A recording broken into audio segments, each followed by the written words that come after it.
G'day everyone, and welcome to a highlight video from a league night that I went to during the week. This is down at Brarybrook at a league I've been racing in for the past couple of months now, and it's been an awesome amount of fun. The battles out on track have been absolutely phenomenal, and the guys I race alongside, they're all great guys. It's been awesome fun getting to know them all. But anyway, getting into round 8 tonight. Qualified in 5th position for the top division behind our friend Harrison here in the white helmet. I think our initial goals for the race was a podium, so to get past Harrison and to just get one more position, and I would have been pleased with that. Every other race I've finished 4th or lower, and I just wanted to do one better. Rolling start tonight, so we're just waiting for the leaders to go. And where we go? Lap 1 underway. We're right under the tail of Harrison going into the first complex of corners. It's a really long left-hander where you sort of have to feather the brakes and straighten the car up for exit. And then we come back around to the first hairpin. I got a little bit wide, but I'm just trying to settle into the race. I'm just trying to keep a cool head, not make too many mistakes to start off. As we can see, the leaders ahead of us, they're going side by side into the fast double left-hander here. Our pole sitter, I think he gets shown the wall. It's hard to see from back here, but he's not having a good time in the first lap. Harrison has to check up. I obviously didn't see the check up coming my way, and I just clip his inside, almost spinning him around. Luckily he was able to keep it on track. Moving on to lap 2 here, we can still see the podium positions in sight ahead of us. We're just looking for Harrison to see if he has any weak points. We go into the second hairpin. He goes defensive, and I thought I had a run here, but Tony here is on my inside going into the double left-hander. This is not what I saw coming my way for the start of my race, but Tony completes an awesome overtake at the start of the race. And I didn't get to tell him at the time, but Tony ran a pretty damn good race. He held on to his positions really well. He had really good pace. And I was quite impressed, especially by that second lap overtake. He unfortunately had a little bit of an issue in the middle of the race, which you'll see later on. But yeah, really good stuff from him. Anyway, fast forward to lap 6, and we're putting the pressure onto Harrison here. And Tony's right on his rear bumper. Tony has to check up, and I didn't see that coming. I give Tony a little bump into the wall. Not exactly something I'm proud of. Probably the first moment in this race where I've done something that wasn't exactly impressive, and although a little minor mistake, I didn't really expect him to lift. It is a flat out left-hander in that corner. Again, something that I like to avoid. I don't like to cause pain or inconvenience to anyone else on the racetrack. I try to keep it as clean as possible. Anyway, back through the double left-hander, coming on to lap 8 here. And again, we're still putting the pressure on Harrison. Harrison, I'm sure, can tell that he's got a raging pack behind him. We're just trying to put all the pressure on. Tony doesn't get a great exit out of the first complex, and I, for some stupid reason, took that as an invite to dive him at the first hairpin. Ultimately, not exactly an impressive maneuver by me.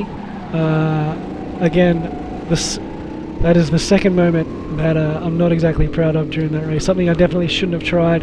I thought the move was on there, but yeah, that corner is way too fast for an overtake. Fast forward to lap 12, and Tony's putting the pressure on to Harrison, but he gets a little squirrely coming out of the hairpin. I get a bump from behind, and I didn't know this beforehand, but what I thought was a pack of 3 drivers was actually a pack of 4.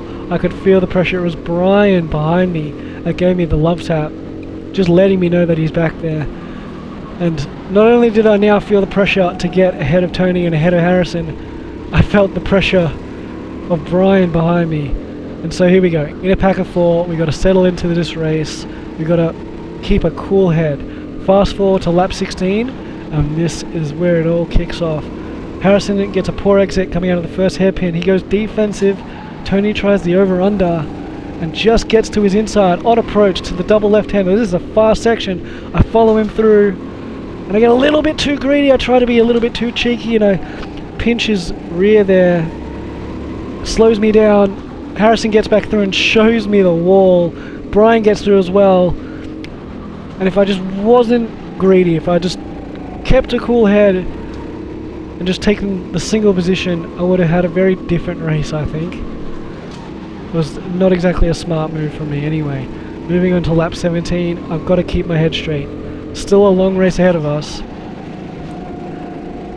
The podium positions are now well out of sight, in all honesty, and it would take a miracle or some kind of very long yellow flag to catch back up to them. We can see the marshal on the left hand side showing us the do not bump sign. Rightfully so, that last lap was quite feisty going through the double left-handers and into the S's on the front section. So just reminding us that we just got to cool ourselves down, and we still got a very long race ahead of us. Coming into lap 18, Harrison again goes defensive. Brian has to check up and gets a bit squirrely coming out of the hairpin. I go side by side on the outside on approach to the fast double left-hander. Staying on the outside. Brian's still there. He's still there going through the S's. You can't see it, but there he is. He's held me all the way through from one corner of the track to the other. And on reflection, that was some brilliant driving from Brian. He did a really good job to hold that position, and he fought for it so well. But Brian just having a bit of a poor exit coming out of the hairpin now. I go side by side, this time on his inside, and going over the bump I lost a little bit of control of my car, and I show him the wall by accident. The third time this race where I've done something I'm not exactly proud of, showing Brian the wall, but we're only halfway through this race.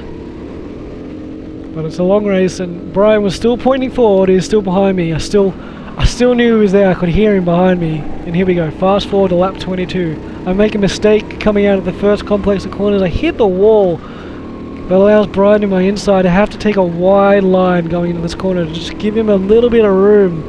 And he's still there on the inside. We're going side by side into the second hairpin. And Tony is spun around on the apex.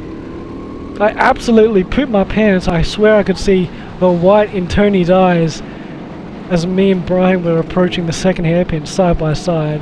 I had to pull out of it. I had to take it nice and easy, and the yellow flags come out. Brian gets through, and we've caught up to Harrison now thanks to the yellow flag. So that's, I guess, a positive. Even though we've lost a position to Brian, the race is back on. Lap 23. We're now in 6th position behind Brian in the green helmet and Harrison in the white. Anyway, fast forward to lap 27, and time is running out to get past these last couple of drivers ahead of us. The podium position, like I said before, is well out of sight, and so all we can hope for now is 4th. Brian has a not so great couple of corners. I get right on his rear bumper. This is the closest I've been to him on approach to this corner. I try the dive, but I lock up the rears, and somehow I hit him with the back of my car. I knew instantly that was a mistake. I waved him through. Not exactly a great moment for me. I had to try it though. Fast forward to lap 30. Brian and I have caught up to Harrison again, putting the pressure on him. And up until this point, Harrison's put on a great defense, but what we didn't know is he had a little bit of an issue with his throttle, a little bit of an issue with his car, and he goes wide into the first complex of corners, letting Brian and I through. I go around the outside on exit, into the tight left, into the first hairpin, and job's done. A scary moment, but if I had any hope for 4th place, I had to take it. Anyway, fast forward to lap 34, going on to lap 35. Slowly running out of time in this race. We're in 5th position, right where we started, and I at least wanted to finish with one positive position in the race, but between me and that position was Brian. I had to get by him, so I start putting the pressure on. I know I'm running out of time. You can hear me heckling him. I don't know if he could hear me. I really just wanted to try and force him into a mistake, and the mistake comes here. He goes a little wide on exit, has to get a bit of a tank slapper, and I get to his inside here into the double left, but I thought better of it. I was not far enough alongside him. I had to pull out of that. I had to keep a cool head. Even though we were getting towards the end of the race, I didn't want to disadvantage my fellow competitor. Anyway, fast forward to lap 38. 3 laps remaining. He gets a poor exit out of the corner here, and I give him a little bit of a love tap just to let him know I'm still here. And he feels the pressure, I reckon, because he goes into the wall on exit of the first hairpin. We go side by side into the second hairpin. I give him just enough racing room. He's still there on my inside. And here we go. Approaching side by side into the double left. Over the jump. Still sticking to the outside. And I hold on to that position. And now it's up to me. I've got the position I wanted, but it's up to me to keep Brian behind. But I'm feeling the pressure now. As I go wide into the first complex of corners, letting Brian through. He shows me the wall accidentally, I'm sure. But we're still pointing straight. I'm not too sure how long is left in this race. It's, in hindsight, we can see it's lap 39, but in the card, it's too hard to see the lap counter out on track, at least for me. And I'm not super sure how long is left in this race. So all I know is I've got to get to the back of Brian's bumper. I've got to hold on. I know I can get by him, and on the left there we can see the marshal holding the checkered flag, so that can only mean one thing. It's the last lap of the race, the last chance to get past Brian. So we got to put the pressure on. We give him a love tap through the first complex. On approach to the first hairpin, clean through there from both of us. On approach to the second hairpin, we've seen Brian make mistakes here before in this race. And again, he goes a little wide on exit. I get to his inside. We're side by side, approaching the last 2 corners of the race. I give him just enough racing room. And again, just enough racing room, but I get by him to finish the race, crossing the line in 4th place. That was a really, really fun battle towards the end there. Thumbs up from Brian, and a nice little fist bump as we bump cards as well to finish off the session. That was a crazy night in Brarybrook, and definitely something I'm not going to forget for quite some time.